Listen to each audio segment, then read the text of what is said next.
Good afternoon, FM guys and girls. I'm the not so special one, and welcome to my second video here on YouTube. I put part of my first video yesterday as we started our career mode as Cadiz manager in Spain, in Spain's La Liga. And one of the good pieces of feedback that I've had off of that since is that people liked what I was doing in terms of setting up my tactic, picking my squad, having a look at my players, and I thought we could do that as a feature on this channel. So I'll be looking at certain teams, looking at the players available to me, setting up a tactic, talking you through how I do that and what I'm looking for, and how I'm coming to the decisions of playing players, where I'm playing them and in what specific roles. And then what we'll do is we'll then sim. We'll go on holiday effectively for a whole season and see how that tactic performs. So we're going to start with Chelsea. Main reason being I'm quite interested to see what I can do with their team. A lot of people know the players, so I thought it'd be a good place to start. And also I've actually seen a couple of people play as Chelsea on the forums this year and struggle. They don't seem to play that well when you manage them on FM23 from what I've seen so far. So I thought it'd be a good place to start and try something of my own. It might be a completely disaster. We're certainly not going to fiddle any of this. Whatever the results are on that season is what you guys will see. So sometimes I expect my tactics will not work at all. Sometimes we might identify certain things work for good players but the rest of the team doesn't. Sometimes it might be an absolute flyer. But hopefully you guys will see what I'm doing. And yeah, we'll have some fun along the way. But we'll do a few different teams along the way. We'll start with Chelsea. We'll do some lower league teams. So if there's any particular teams that you'd like to see, please ping them down in the comments, and I can work on that for you as well. But yeah, let's get started.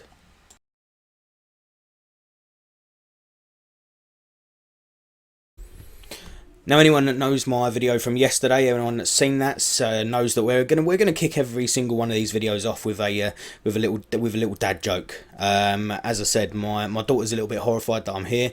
Apparently, dads aren't cool if they stream on YouTube. So off the back of that, I thought, hey, let's do dad jokes as part of a little feature on this channel. So today's joke is: why do fathers take an extra pair of socks when they go golfing? In case they get a hole in one. I know they're not getting any better, guys. They're not getting any better. But anyway, let's crack on with the tactic. Let's crack on. So here we are, guys. We're looking at Chelsea first of all today, and as you'll see, I am stuck up in the bedroom. The rest of the family is knocking about today, so yeah, the missus is about. So if you do hear her all of a sudden having a go at the kids for something that they're not meant to be doing, I can only apologise now. But these are the conditions I'm working under, so you'll have to bear with me. So Chelsea Football Club, we've started here. We're going to start with the top team. We're going to start with a team that we all know. Generally, we'll know the players. I'll have an idea before I start of who I want to play and how I might want to play, and I'm sure some of you, quite a lot of you, probably start your saves in exactly the same way. So we're going to go to our squad. We know the team. We've got a big team here, but as we know with Chelsea, they have a lot of players out on loan, but we've got a good base. We've got some good players here now. Where I always start, and this will always be my go-to, so I'll always go to the squad first. I'll have a look at the players available. I'll sort of generally skim over how many players that I've got in each available position, so what the cover's looking like. Obviously this year FM23 introduced the squad planner, which is good. I haven't done anything yet, so because I haven't set up a tactic, it's not showing me any information there, so that's not really useful to you until you've put a tactic in place. So I'll start with the squad. We'll have a look, and initially straight away what I can see I've got a couple of keepers. I've got a good goalkeeper in Edouard Mendy. I've got a decent backup in Kepa. I've got good options at centre back. I've got good wing backs, and then we've got a lot of options in central midfield and attacking midfield. Now, where Chelsea are lacking is an out and out striker. We know that they've brought Aubameyang in. We know Havertz can play as a striker, but yeah, there's not one thing here that's sort of really lacking for them since they sent Lukaku back to Italy. Is it's an area of struggle, so that's something that we might take into account when setting up our tactic initially. So we've had a quick skim over. We can see what we've got. The assistant manager's ratings I always sort of go off as a starting point, especially when you're starting as a top team like someone like Chelsea. You usually start off with a good assistant manager, someone who really understands the players, and what I'll usually do as well as part of that is I'll go to the assistant manager, see who I've got. We've got Billy Reid here at Chelsea, and we can see, to be fair, he's judging a player ability is pretty poor. In all fairness, it's only 8 out of 20. So we'll take in that situation. We'll potentially take his recommendations, that's the word I'm looking for, sorry guys, just with a pinch of salt. Like I said, it's a bit easier with a big team because you know the players already. So I'm going to go into the tactic and I will look at it, and what he's saying anyway initially is we want to play one of 3 types of formations that are best suited to the players we got. So we've got controlled possession, where we're aiming to dictate the play, patiently wait for openings, we'll pass the ball around. Keeping control of the ball is absolutely key. Keeping control of the ball over creating chances sometimes as well. A tiki-taka game, so we'll dominate possession, we'll look to relentlessly press, and we'll patiently wait for openings. Or the vertical tiki-taka, which is dominating possession again, it's relentlessly pressing again, but this is a little bit more emphasis on moving the ball quicker, so we won't be quite so patient. We'll look to get the ball into the box a little bit more quickly, probably more counter-attacking than the tiki-taka style. And what's sort of best here initially, I mean this one here, the control possession, doesn't really use pressing, these two do. So what I'm going to do as part of that, I'm going to go back to my squad, and I'm going to bring down my squad view. I'm going to go to my attributes, and I'm going to go to my physical attributes to start with. No, I'm not. I'm going to go to my mental attributes to start with. So my mental attributes are going to show me my work rate. Now this final column here, if I sort my players by work rate, we can see that I've got a lot of players here, 15, 16, 17, 18 and even 20 in the work rate section. So from a pressing point of view, those players are going to work. But it's always obviously important to look over here and see who those players actually are. So are they actually players you're going to play regularly? There's no point in looking at these guys, and if they're all 17s, 18s, 20s, but you look at them and go, they're probably not going to be in my first 11 most weeks, it's kind of pointless. So if you had them all down here in the 12-11 bracket, but they were the players that you were looking to play, then you might not want a pressing tactic.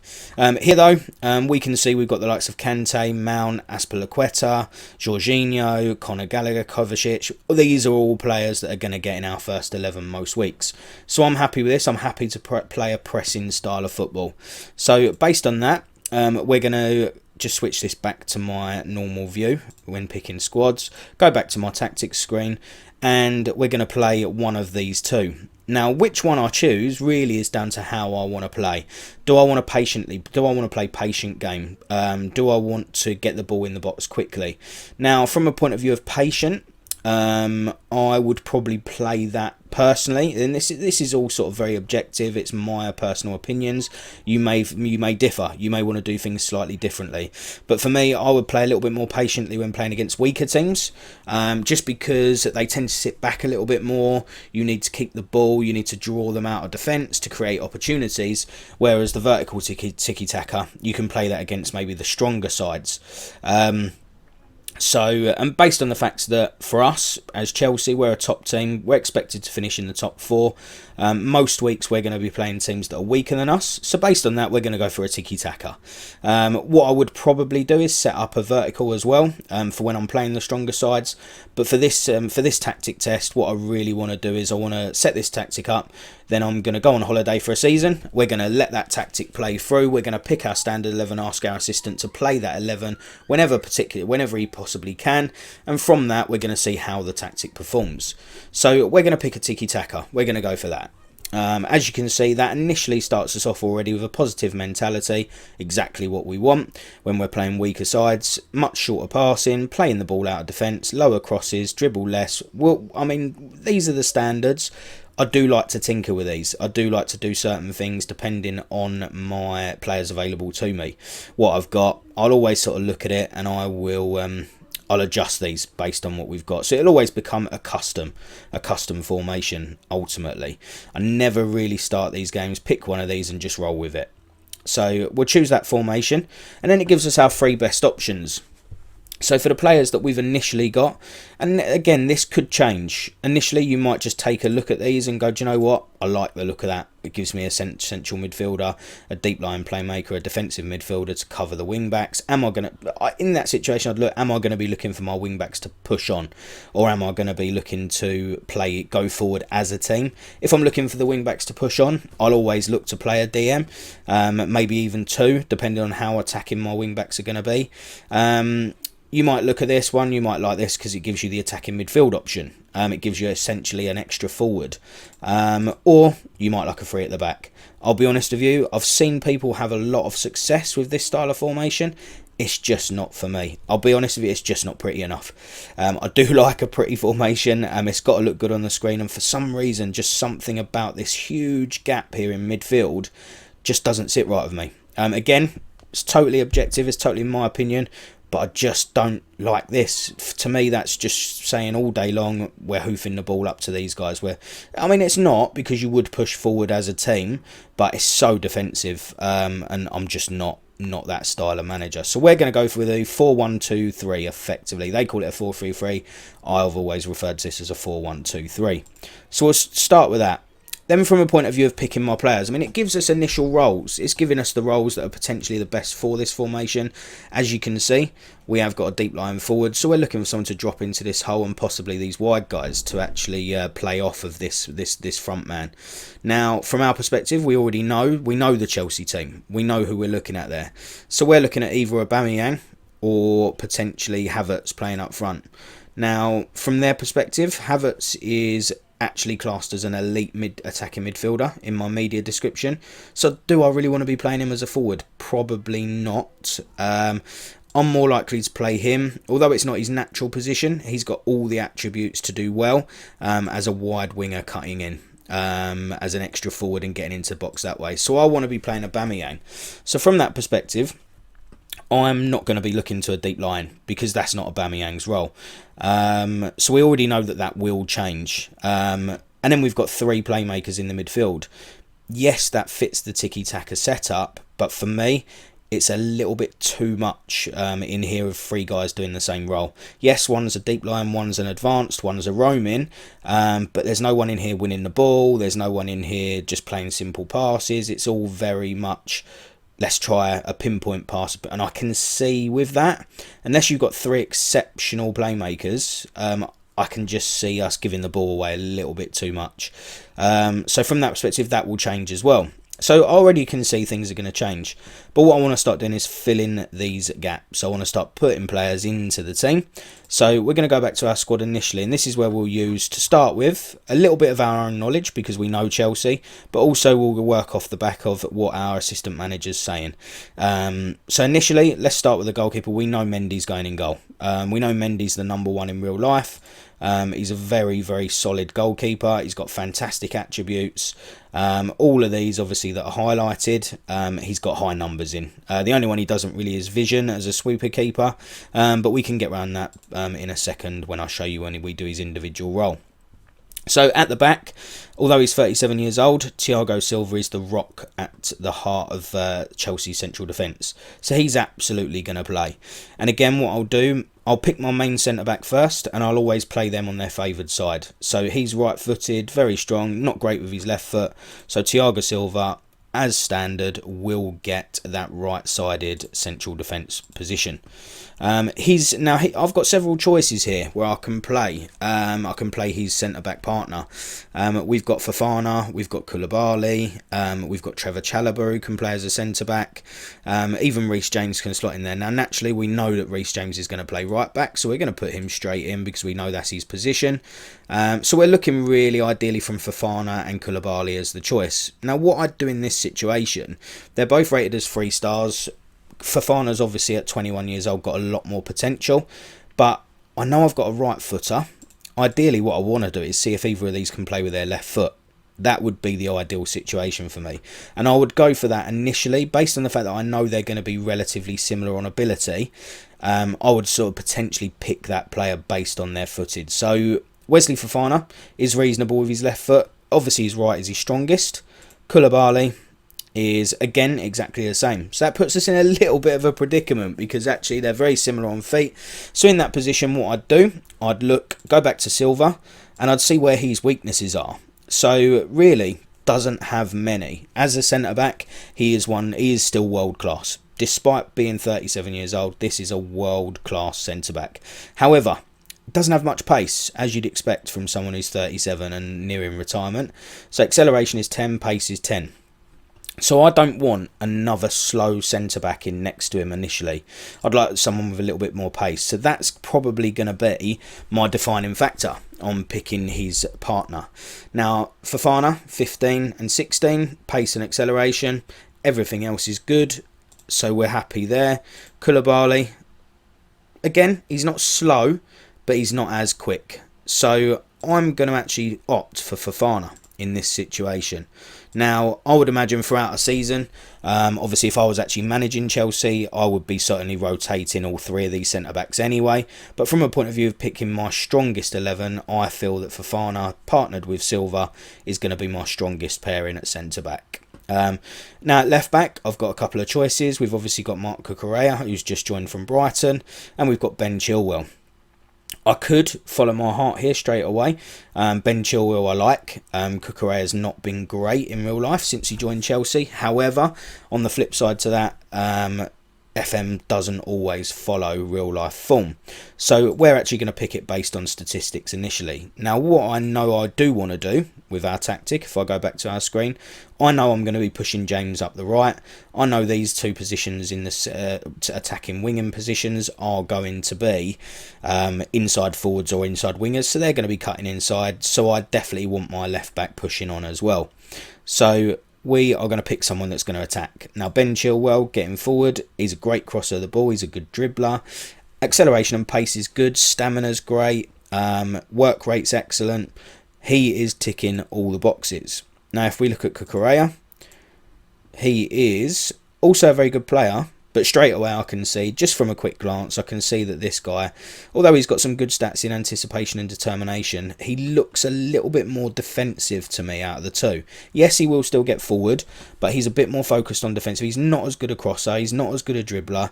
So for me, he's second choice for the type of formation that we're setting up. So we're going to go with Chilwell.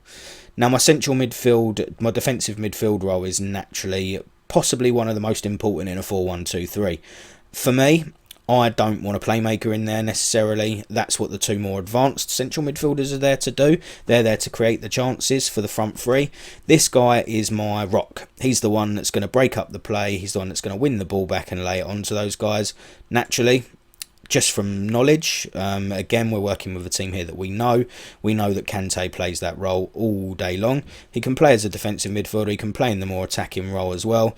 But from what I want him to do, he's a great tackler, one of the best in the world, work rate's fantastic, teamwork's brilliant, so from that perspective of linking up with the wing backs, with linking up with the central midfielders, he is going to be very, very good at that. Anticipation is great, so from a point of view of cutting the passing lanes as well, of the passes coming through midfield, he's going to be great at that. He's got good concentration, so he's got good focus and determination to win the ball back as well. Kante is possibly one of the best defensive midfielders still in the world on his day. Then we've got our two central midfield roles. Now straight away my assistant manager's telling me that Mateo Kovacic is possibly my best. He's rating him a 4-star. He plays in that role. He's got the passing ability to play that playmaker role that I want to play. Obviously, I know I've got a defensive-minded player in Kante, so I need someone here that's going to be able to play those forward passes. Kovacic ticks that ball. Again, if I can, I like to play people on the left that can actually play with their left. He's got a reasonable left foot, very strong on the right. His partner's going to be Jorginho. Again, partly through knowledge, but again, partly because of the fact that I know he's a great passer, he is another playmaker, and that's the two positions that I want. These two guys in this central midfield are going to be our creators. They're going to be looking to get the ball, play the killer passes, forward to the front three, out to the wingers, and Jorginho ticks that box for us as well. And we can see that from his stats. Again, his passing, his vision, but he's got a bit more work rate. So as a playmaker, generally, they're not as hard a workers, but Jorginho is, and that might help us in a second when we set up his individual role.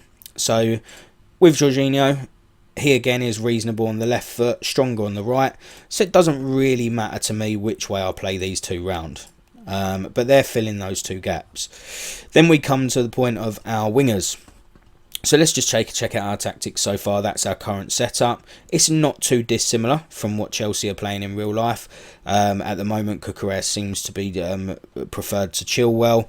Obviously, Reece James had injury problems, and obviously Koulibaly gets played as well. So, but it's not too far off. which is what we'd probably expect a lot of the time when we're playing with a top team. With players that we know, a lot of the time we are going to be selecting players that are true to real life. There may be one or two options that we differ, and sometimes that can come down to personal emotion, personal preferences, but yeah, a lot of the time it's going to be pretty similar. Now, from the point of view of our attacking wingers, again, we've got several options here. We've got different players that can play in these positions. Now, I'm likely to play, I want to play Havertz in one of the winging positions. Now, this is one of those where it's a bit subjective. It's up to me, it's my position, it's my tactic, and I like him for that role. It's not his natural role, which I tend to steer away from, but I think Havertz is a good enough player. He's a world-class player. He's good enough attributes, and if you ever want to check that out, I would always recommend going to this screen where you can click on different positions, have a look. He's left-footed predominantly, so we're looking at him cutting in from the right. So I'll look at these positions and I'll see what's highlighted for each role. And we know that he can play as an inverted winger. The key positions there, the key attributes there is going to be his dribbling skills, his first touch, his decision making. Does he cut in? Does he take on his man? Does he pass the ball? Off the ball movement as well is absolutely essential for that role.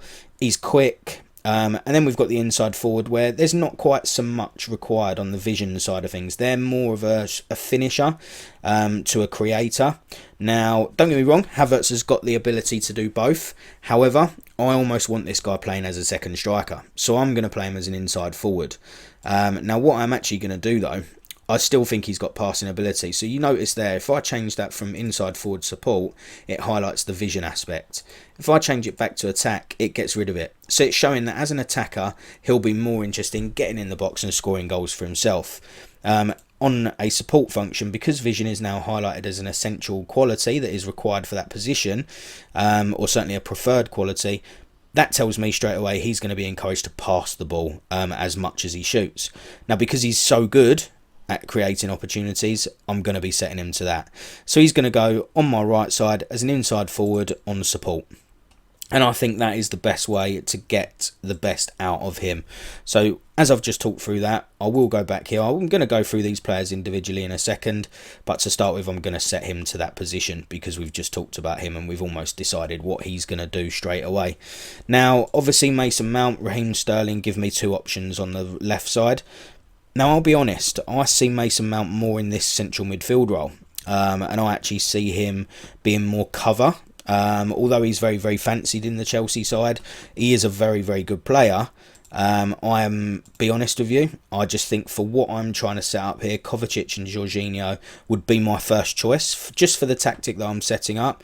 Don't get me wrong, I could easily push Kante up, drop him from the team, or put him in here as a more defensive central midfielder, push up, have an attacking midfielder here with Mason Mount playing this role, or Kovacic and moving them around.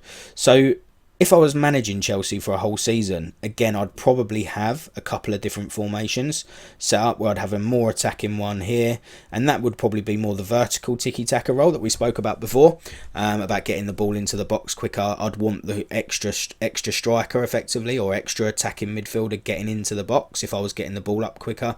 But because the tiki-taka is a little bit more patient, it's passing the ball around a little bit more, I just feel that we don't need that role. So Mason Mount's actually going to sit out of my team, which is going to be a controversial. It's going to be a controversial decision, I know, especially amongst Chelsea fans. But hey, I'm the manager, and this is my choice, and that's the beauty of FM. That's why we all love it. Raheem Sterling gives me lots of pace. His off the ball movement's great. We know he scores goals for fun in the Premier League. Granted, not doing it so much this year in real life, but we know that he has that ability if we play him in the right way. Now, from his perspective, do I want to play him as an inverted winger, or do I want to play him as an inside forward? I actually think Raheem, I'm going to go for 2 inside forwards here. And it's not something I generally tend to do. I tend to go for an inverted winger on one side and inside forward on the other. I like to mix it up with their attack. However, I'm still slightly mixing this up because Sterling's going to play as an inside forward attack. And Havertz on the right side is playing as a support function. So they are still going to do different things. What I would highly recommend against, and again, it's just personal opinion, it's just something that's not really worked for me, is having two two wingers on either side doing exactly the same role on exactly the same mentality. So Raheem Sterling's going in there, and as I said, what we'll do, as we've set him up already, we are going to set him up on inside forward attack, that his position is done. Now, striker. We've obviously got Armando Broja, or we've got Aubameyang. Now, for the type of formation that I'm playing here, and I must admit, I'm not a lover of Aubameyang. I'm not hugely keen, but I just think on FM, setting the right position, setting the right way, he could do good things in this Chelsea team. I think he can do what I need him to do. Again, from the perspective of what I want him to do, if he's not performing throughout a season, I would potentially change him. I would potentially change his role. But as I said, we're just looking at initial how to set up a tactic, and we're going to test that. And hopefully, I'll be proved right that Aubameyang does the business. So we'll put him in as our striker to start with. So we've now got our first 11 set up, and this is going to be the first 11. Now, straight away, one of the plus points for me is the fact that these three are all coming up with green lines in between them. Now, for any newbies out there that are new to the game, this just means that they've got great chemistry between the three of them. As a midfield trio, they play very well together, and that's great. I mean, that's from the start of the season. We've got three players there that are very, very comfortable alongside each other in central midfield. And again, for me, it's almost justification for the fact that I've left Mason Mount out of my team. Now, going into individual roles, actually, before we go into the individuals, I always do this side first. So I always start at the bottom. I know I'm going to be playing a positive mentality. It fits the tiki-taka style. Most of the teams we play will be weaker than us, so we want to be on the front foot. But I'm not willing to go all-out attack and leave ourselves exposed at the back. Now, what I do want for the tiki-taka, we know it's a pressing formation. So we're playing a high press, much higher defensive line. Now, from a much higher, I don't usually like the much higher. I'll be honest with you, I just think we know that Thiago Silva's not the quickest. Yes, Fofana's got cover for him, but we know he's not the quickest. So from that perspective, I don't want him getting caught out with long balls over the top. So I'm going to drop this back to a standard defensive line. I'm not too bothered about playing the offside trap. We've got a lot of depth in our play here in the way that we're set up. And when I say depth, what I actually mean is I've got 4 centre-backs. I've got this line. I effectively see this as 1, 2, 3, 4, 5 lines. We've got 5 lines and we've got players in every position. So if we pull the defensive line back, we're actually giving ourselves, we've got plenty of cover across every line. Now, if I was playing a 4-4-2, a flat 4-4-2, I would actually push my defensive up line closer, especially playing shorter passing in the tiki-taka style. I'd push my defensive line up and I'd play them closer to the central midfield, so there's not such a big gap, there's not such big passing gaps to be made, it's not so difficult to play out. But in this situation, that spreads it out nice. If I push this right up to much higher, we can see it's very, very condensed. I just think finding space might be a little bit more difficult. Players might be on top of each other a bit too much. And again, like I said, with that much higher defensive line and Thiago Silva, who's not the quickest, we may get caught out. So we're going to play standard defensive line. From a pressing point of view, we know we've got high work rate, we know we've got good stamina in the team, so much more often I want them pushing the ball all the time, winning the ball high up the pitch, prevent short goalkeeper distribution. I'll be honest, it's a personal preference, but I tick that every time. I love that. I just don't like, most teams try to play out from the back now, even at the lower levels, and I just think if you can stop them doing that, this is always a good box to tick. Tackling, I'll usually judge my tackling, and you will have seen this if you watched my Cardiff career start yesterday. I'll always look at the aggression in the squad to see how aggressive my players are. So, well, again, I'll go back down to my attributes on my player roles, on my squad page, and I will look at my, I believe it is my mental attributes. So look at the aggression now. Chelsea, from the point of view, and now we've picked our team as well, we can see which players are playing. There's not a huge amount of aggression. Yes, Thiago Silva and Reece James are aggressive footballers. Kante's okay, but everyone else under that is under 15. So we're not the most aggressive. So we might be a little bit more softer in the tackle, and we could find ourselves getting bullied by other teams. So in that perspective, what I'm actually going to do, I am going to put getting stuck in. I'm going to get the boys to show a little bit more aggression. I'm going to get them stuck into that. Now, again, on the defensive line side, because I'm playing a standard line, I don't really want them dropping off and inviting more pressure, because we're already sitting deep enough. At the same time, I'm not playing high up and I'm not playing an offside trap, so I don't want them stepping up more either, so I'm going to leave that. And again, we've got quite a nice setup here, so I don't really want to be trying to push the ball outside or inside. And from a crosses point of view, again, I've tinkered on FM23 with both of these, and they just haven't worked for me either. I don't really see a benefit to this box. It's a nice little add-in by Sports Interactive this year, but for me, I always tend to leave these. You might find that if you've got two huge centre-backs that are great at heading the ball, you might want to invite crosses. For me, I just still see that as dangerous, because all teams need to do is just play low crosses against you. So I just think we'll deal with crosses as and when they come in. I certainly don't want to be actually focusing on them as a defensive aspect. I'd rather keep our shape, focus on what we're doing, and let the other team focus on what they're doing, and we'll defend against that. Now, in transition, we know we're playing counter press. Now, from the point of view of when position has been won, the tiki-taka generally asks you to hold shape. Whereas obviously the gegenpress is a little bit more counter attacking. Now, I'm going to sort of go against the grain here of what we've set up, and the reason for that is counter-attacking football is generally set to fast players up front.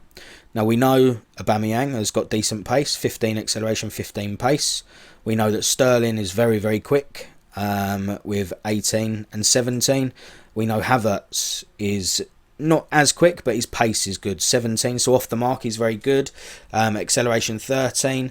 We've got fast guys here on the wing backs, they're quick, 15 and 14 for Reece James, and for Chilwell as well, 15 and 16. Now, I will generally sort of look at my counter attacking of the pace we've got.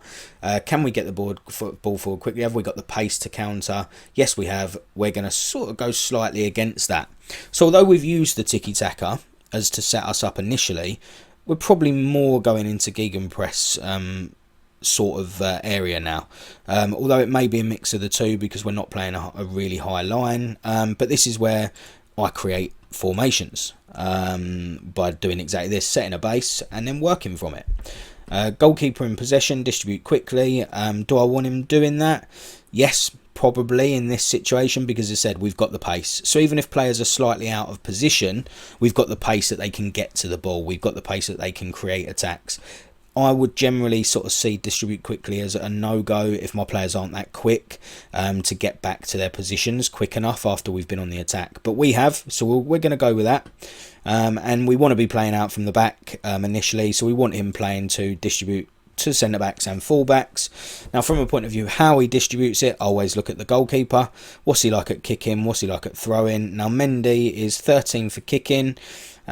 His passing is 14. And his throwing is 12.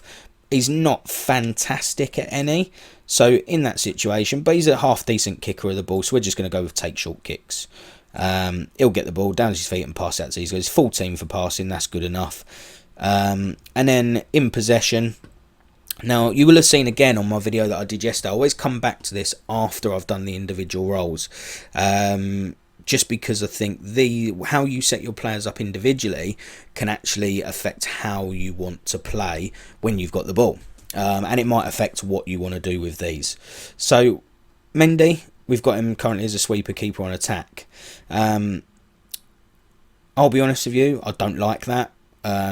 I just think it's very, very dangerous.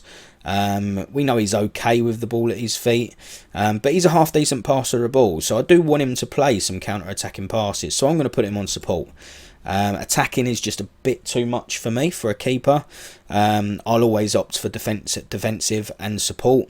Defensive if they're not a great passer. If they've got good passing ability, then we'll try the support and try that out. Like I said, down the wings, we've got Havertz set up here to support. So to counter that and to give him more attacking options down the right, I'm going to set Reece James to attack as a wing back. Now, the reason that I go for wing back for Reece James is A, because I don't have any width. At the moment, these guys are not encouraged to come wide in their midfield positions. Havertz is going to be cutting inside. I need someone attacking this right side. So as a fullback, they tend to support the midfield a little bit more. With 3 central midfielders in there, we don't need that. But with wing backs, we need him getting down, up and down that wing. With Ben Chilwell on the other side, we've got Sterling set as an attack. So we know he's going to be up here quite a lot next to Aubameyang. Havertz possibly sitting more edge of the box in a support role, maybe filling this gap here, cutting inside to this area, and hopefully playing in the balls for these two. That's the plan. That's how I'm visioning this as I'm setting it up. And I think that's really important, is as you're setting up your tactic, start visioning how you see it working. Where do you think players will be when you've got the ball on the pitch, and are they filling the right gaps? So for me, with Sterling going right forward, I still want Chilwell getting right down this wing. Effectively, down this left side could be our biggest focus for attack. We know as well from real life that Chilwell can score goals. So we don't mind if he's getting right up into the edge of this area. We've got Kante who can back him up as well. But what I will do, I'll look at Kante now before I do my centre-backs. Because I've done my wing-backs, and a lot of the time the DM will cover him for these two. So what do I want Kante doing? I want him on the defence for sure. I want him absolutely sitting as a defender. What I really want to do is actually get him to be dropping right back in here and helping these two. We know he's a great tackler of the ball. We know that he's great at his vision, his anticipation for. So it's not a role that I always go for, but I think Kante can play as a half-back. So effectively, how this formation will set into play is that Kante will drop in here. This will almost become a back three. These two will be pushing right up, but because we've then effectively got 3 at the back, we don't need to worry about. These two have got the freedom on attacking for both wing backs. They've got the freedom to get forward as much as they like, because a lot of the time we're going to have 3 at the back. Effectively, Kante will hardly ever get forward on the half back role, and I'm happy with that. He's not a goal scorer. He's not a huge creator of opportunities, but he's a fantastic defensive player. So let's get him doing what he's good at and helping out the 2 centre-backs. Now, based on that, what that is going to do is leave me a slight gap in midfield when he's dropping in. Yes, he will sit here to pick up the ball. He will lay off. That's fine. But what it does mean, and these two wing-backs are pushing right on. Now, well, the way I see centre-backs is you've got central defenders who are technically good, solid in defence. They will keep the ball. They will keep the ball in this area of the pitch. They're not looking to do anything too fancy. However, with Kante dropping in, what I kind of want them to do sometimes is bypass him. Go straight to these guys, straight out to the wings. And with Thiago Silva, we know that we have a centre-back here with 13 for passing and 13 for vision. That is quality statistics for a centre-back. So we're going to play him as a ball playing. Now looking at Fofana's stats, he's 12 and 12.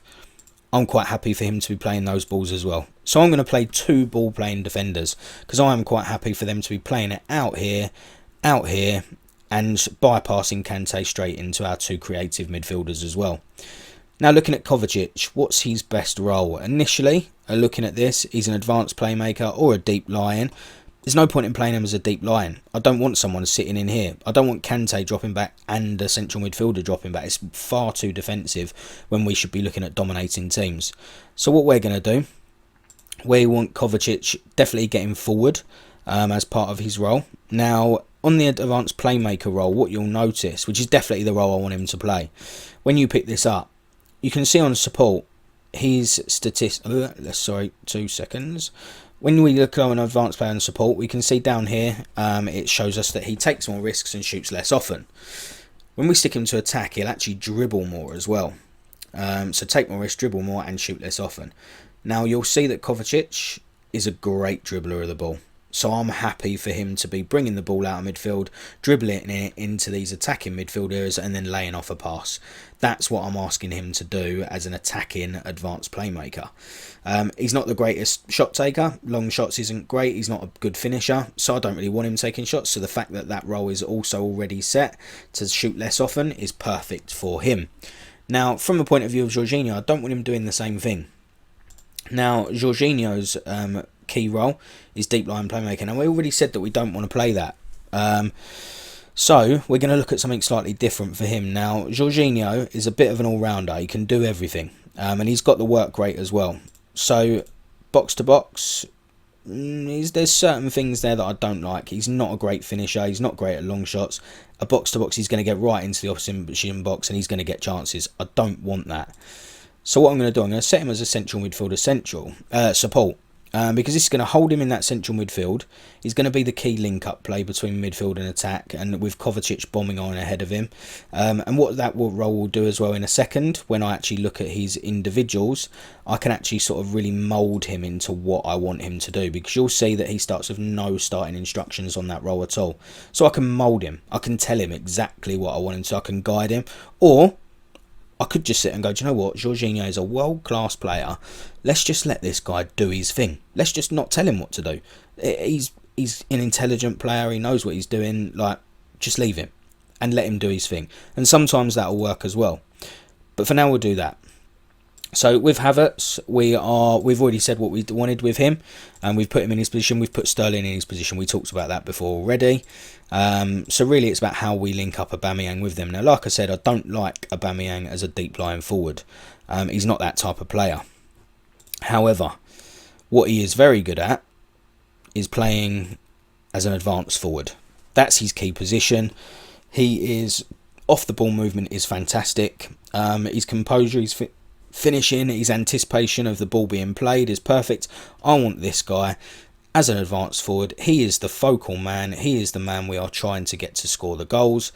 Because he pushes up a little bit more as well, it should push the rest of the team up to fill these gaps. We know that Kovacic is going to run into these holes, so we're quite happy for Aubameyang to push on even further. We know that Sterling's going to be getting into these positions also. We're happy for him to go further. We don't need him dropping in, because we've got players that are going to do that job for him. Now, he's also going to move into the channels in that position as well, which is good, because these guys are going to cut inside. They will overlap him. They could link up quite well with him as an advanced forward. Now, down to individual instructions for Aubameyang as an advanced forward. What do I want him not doing? Now, I'll always look at their individual stats and see what they're good at. He's a decent dribbler, that's fine. So we're not going to tell him to dribble more, we're not going to tell him to dribble less. For me personally, I never put my striker on shoot less often. They're there to score goals. I never put them on shoot more often either, because I don't want them just being selfish and shooting at every single opportunity when there could be a pass on. But I'm not going to tell him to do one or the other. Now, from a point of view of passing, his passing isn't bad. Passing 12, vision 13. I'm not going to tell him to take fewer or more risks. I'm quite happy with him just doing his thing, moving into channels, looking for opportunities to score. But if there is a pass on, he shouldn't ignore it.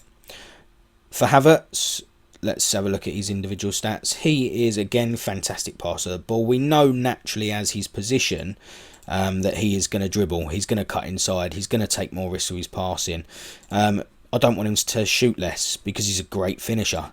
And again, with Sterling on the other side, I don't want to tell him not to do anything because he's good at everything in that terms. I don't want him to shoot less. Yeah, I'm quite happy with what he's doing there as well.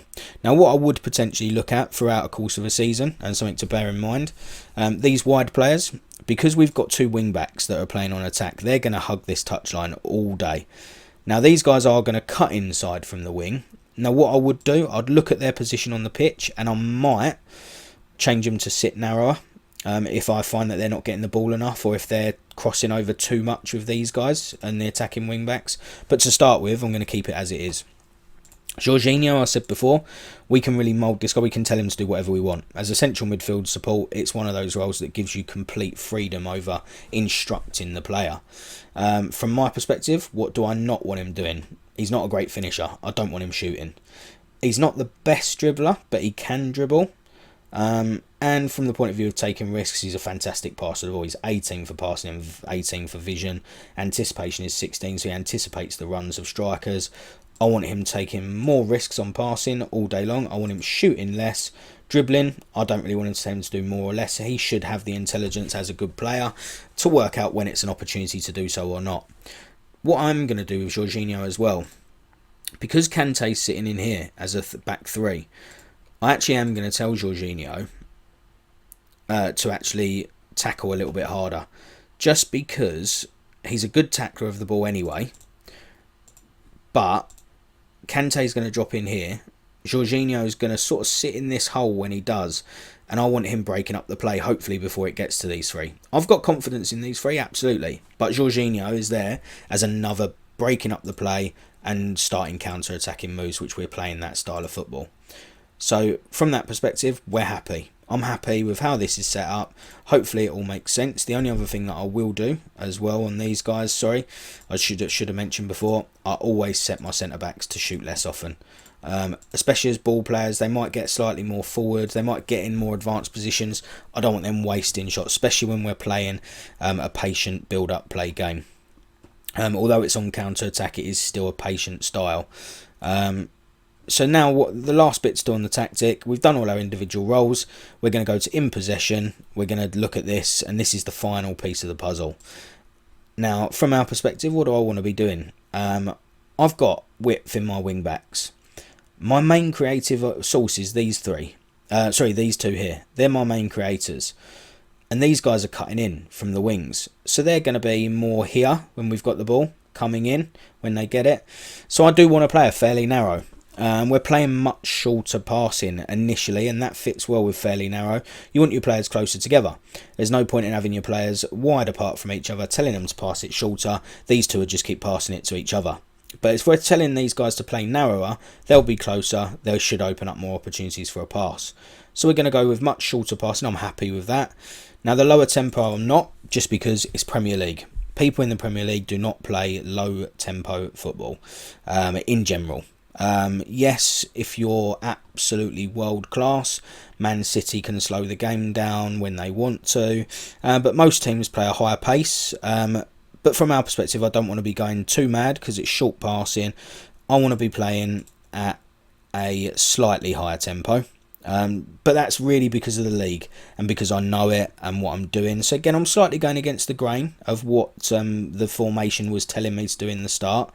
I always like to play out of defence, especially with this DM role. We've got the players to do it. So playing out of defence is fine. Work ball into box. We're playing a patient style of football. We want to do that as well. Now, from a point of view of final third with the crosses, so looking at our crosses, what's Aubameyang like? Obviously, we know him as a player, but is he a good header? Jumping reach 14, heading 12. No, not the best. Although he's 6'2", he's probably not going to beat most centre backs. However, he's pretty quick. So we're going to do low crosses for him. Just because low crosses, he should be getting on the end of them. He should be nipping in front of his centre-back and poking the ball in the back of the net. That is effectively the plan. Dribble less and run at defence. Now, from my perspective, we've got much shorter passing on. So these guys are going to be potentially running to each other, passing the ball. They're going to be close together, passing the ball. From a perspective of dribbling, it's really about what I want them doing and how often I want them doing it. So I would generally, as a rule, go back to my squad page and I would look at my attributes and I would have a look at technical and I'd see how good my players are at dribbling. Now, from my perspective, they're okay, but they're not the best. I don't have a team full of attacking players with 17, 18, 19, 20 for dribbling. Most of our players are under 15. Some of them are down as low as 12 and 11. So I'm actually going to leave that as it is on dribble less. I want them focusing on pass. I've got some fantastic passers of the ball in this team. Not the best dribblers. So we're going to focus on passing it around. So yeah, we're going to go with that. Dribble less. Now, I don't want to play for set pieces. That's not our strength. But I do have some very creative players in the team. If we go back to our squad again, what we'll generally see, still on the technical, if we look here, not that one, sorry. If we go to, I think it's the mental attributes, and we go to flair, then you'll see Aubameyang, Kovacic, Havertz. They're offering me lots of flair. Sterling. I want my attacking players to be more creative, be more expressive with the ball. So I'm going to tick that box as well. I want them to do something a little bit special if need be. And I think that pretty much covers everything. We obviously don't want a time waste from the off. So I think that's our formation. I think that's set. I think that's where we're going to go. That's what we're going to play with. We're now going to simmer season. What I'm going to do, I'm actually going to go, if I go to my profile and I go on holiday, I'm going to go on a holiday for the whole season. Now, what I'm going to do is ask my assistant manager to play current match tactics and use the current team selection when possible. So hopefully that will give us as true a representation of what I've set up actually being played. There's no point in doing all that if my assistant manager is just going to go and do his own thing. So that is that, that's that, and then we're going to return from holiday. The final day of the season is 2023, and that is May. 28th is the last game, so we'll return on the 29th. So that's what we're going to do. We're going to sim for a season, and I will see you in a little while to see how we got on. Right, guys, we are back. We've now gone on holiday through the whole season, so let's see how that Chelsea tactic got on. So not too bad at all. Managed to get a third place Chelsea, 12 points off winners Liverpool, and just 7 behind Manchester City as well. Quite clear, to be fair, of 5th place Newcastle, so quite comfortably in the Champions League spaces. Goals 4, only 3 teams scored more goals than us all season. That was Manchester United, Man City and Liverpool, although we did concede a lot.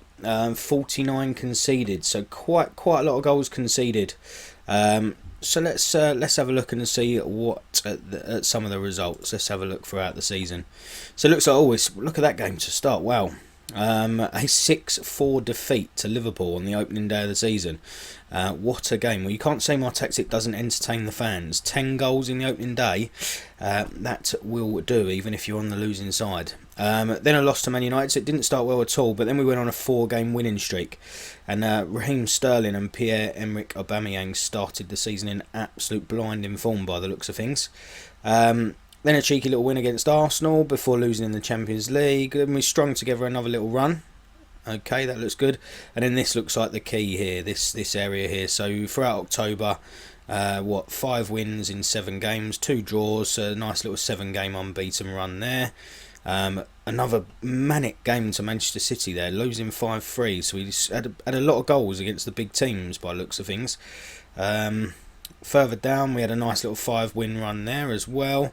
Some big wins in the FA Cup, so yeah, not too bad. There was some dips in form throughout the season, but in general, we were pretty solid and had some good winning streaks of sort of 4 or 5 games at a time. As far as cup competitions go, Champions League, we made it to the first knockout round where we were knocked out by Barcelona. No real shame in that. FA Cup quarter-finalists, knocked out by Arsenal again. Not massive shame in losing to Arsenal. So there was no embarrassing defeats along the way. I suppose losing to Palace in the Carabao Cup, you could say that's a team we should be beating, but a penalty shootout, lottery. Yeah, so no trophies for Chelsea, but I think the fact that when we do these experiments, we always need to remember that we're not managing the team, we're not managing the tactics, we're just setting up a tactic, letting our assistant manager run with it. He's probably playing players that are tired because we've asked certain players to be kept in the team whenever they can play. He's not changing the tactics to sort of hold on to games or to attack and hit teams. So I think when you finish 3rd in the Premier League, when you've simmed the whole thing, it's probably quite a good result. And actually managing the team, we could have probably done a bit better and got closer to Liverpool. When we look at the sort of team overview stats, we had the most possession with that tactic throughout the season, so averaging 59% per game. So we kept hold of the ball really well. That possession play that we set up really seemed to work. As I said, we were the 4th highest goal scorers, most shots, 4th highest in shots, fewest shots against, 6. So we stopped teams getting shots against us, but we still conceded 49, so we still conceded quite a lot. So yeah, most dribbles made, as again we set our team not to dribble, so I expect to see us low down there, so we're not even in the top 8, which is what I expect to see. Tackles, again, we kept hold of the ball, so I didn't expect us to see in the top here, so I'm not too fussed about that either.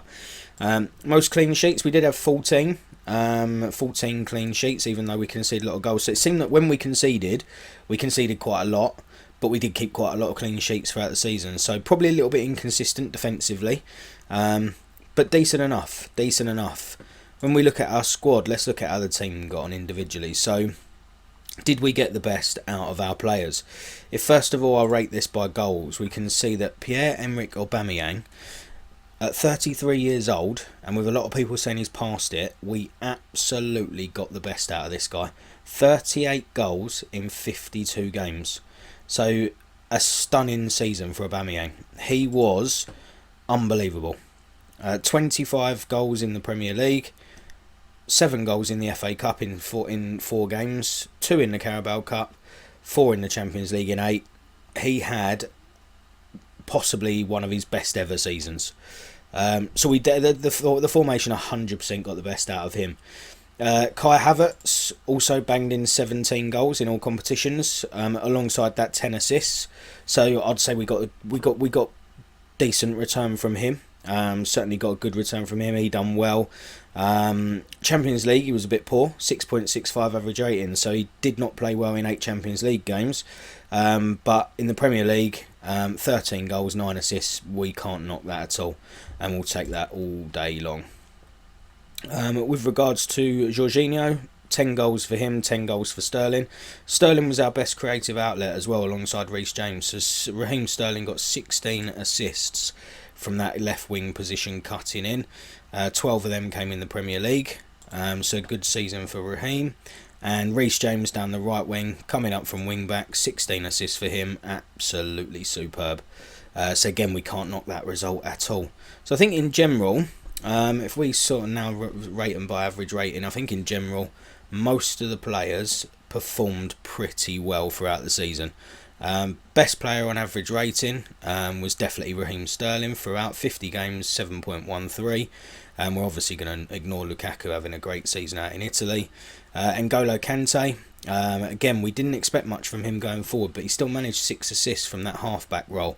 So fair play to him, he did well. Aubameyang, we've already discussed how great he was. Reece James, Havertz, but even the likes of Ben Chilwell chipped in with 8 assists, still recorded an average rating of over 7.0, which is my sort of benchmark. That's where I'm looking for players to hit over the course of a season, is 7.0. Kovacic was just under that, 6.98, but in general, every single one of these players was over 6.91. So it was decent. We'll take that. So overall, I think in general this tactic was a good one. I think if you're starting with Chelsea, this is a decent place to start. I think with actually managing the side through every game and not simming, you'd be a lot closer to that Premier League, and you might even win a trophy or two. But I think in general, for our first one, tactic test, I think we can safely say this one's been a success. If you like this stream, guys, if you like this video, then please do hit subscribe, give me a like, and give us a comment if you're looking for me to do any other teams. If you'd like to see a tactic for any other side, Premier League, lower league, any other countries, I'm more than happy to have a look. But yeah, hopefully you enjoyed. Catch you later.